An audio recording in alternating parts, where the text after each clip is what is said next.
All right, so what food should you eat when it comes to the ketogenic diet? So, with your diet being 75% fat, 20% protein, and 5% carbohydrates. So, we're going to start with the carbohydrates. Your number is very, very low, so you have to be very, very careful with what carbohydrates you eat. And I try to stick to vegetables and vegetables only that are very, very low in the glycemic index. And so these are vegetables that are usually your leafy greens or broccoli or cauliflower, stuff that is very, very low, but it's also very filling.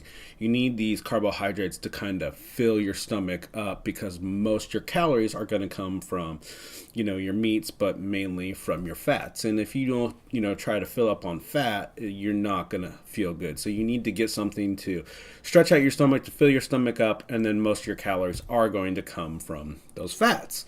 And so when it comes to my shopping list, I try to, go with spinach, with broccoli, sometimes asparagus, stuff that is very, very low on the glycemic index. So when it comes to the proteins, I do it a little bit differently. They say to get the meats with lots and lots of high fat. So pork, beef, bacon, stuff like that's very high in fat. And it's also, to me, it's very high in grease, and it slows my system down. So usually when they hear ketogenics, they're like, yes, I get to have all these different kinds of meats and fats, and it's, there's no limit to it. It's going to be awesome. For me, for my body to respond better in the gym and throughout the day and not get that tired, sluggish feel, I stick to a little bit leaner meat. So I'll have chicken, I'll have turkey.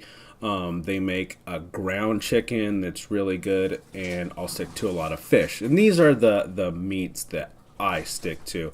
But on the diet, you can have, the bacon, pork, sausage.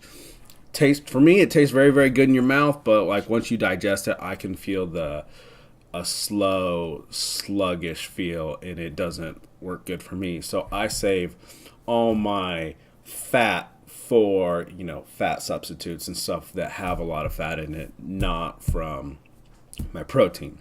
And so when it comes to fats, you got to be really careful because the biggest one that everyone goes to is coconut oil. And if you have too much coconut oil, it can kick you out of keto. And I know that's a weird thing, but if you have too much of it, it will kick you out. So you got to be really careful when it comes to coconut oil. So I get my fats from coconut oil, from coconut cream. I will have it, some of the fats coming from fish, like salmon.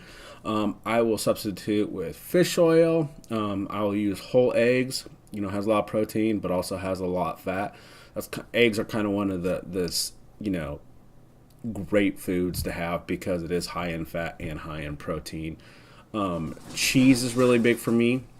I'm not big on dairy, so I have goat cheese to get my fat, and so it gives a lot of taste. And that's a great thing about fat is it gives our food taste, and it makes food taste good. And that's why I think this diet is really good because it's very rewarding when it comes to eating. And the other thing is if you like sweets, this diet is very good because there's a lot of different snacks that you can make that are very, very high in fat. You just got to find a way to substitute the sugar for taste. Lots of good candies that we eat are really, really high in fat and high in sugar. So I found some recipes and ways to make sweets that are very, very high in fat that go on the keto guidelines, but you need to find ways to substitute the sugar. And the main way that I do it is with stevia and with Walden Farms products. No sugar, no calories, and that's how you can make sweets. So those are the foods that I eat.